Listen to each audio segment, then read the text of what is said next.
What's up guys, it's KDCloudy and right now I'm in college. So yeah, a while ago I tweeted about this huge new thing in my life. I'd be moving from New Delhi to Chennai for my higher studies, and yeah, 3 weeks in, it's been pretty fun.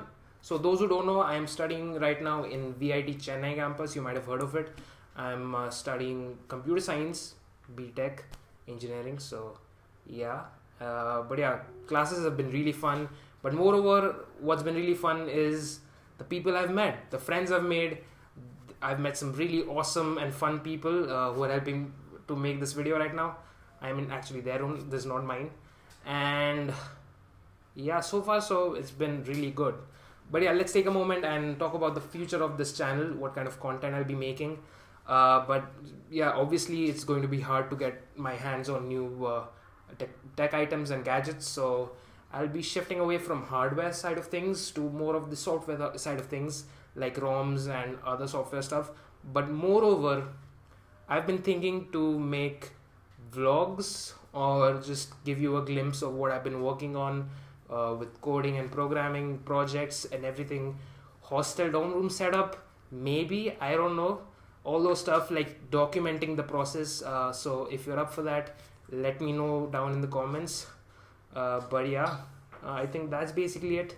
If you're in the college and if you come across this face, feel free to say hi. And all of the new subscribers which have subscribed in the past couple of weeks, welcome aboard. Hope you like the content. Just I'll be hanging around in the comments, so just let me know what you want to watch up next. Alright, so the last one announcement I want to make is that I'm bringing back Ask KD after almost 1.5 years. Does anyone even remember that? But yeah, I'll be bringing back my Q&A series after a long time. So version 4, episode 4, I'll be releasing that right around on my 18th birthday. So if you have any questions, anything about life, college, tech, anything, just leave them in the comments below, or Instagram, Twitter, or wherever I'll be posting the Q&A announcement. And yeah, that's basically it. Thank you so much for watching, and I'll catch you guys in the next one. Cheers.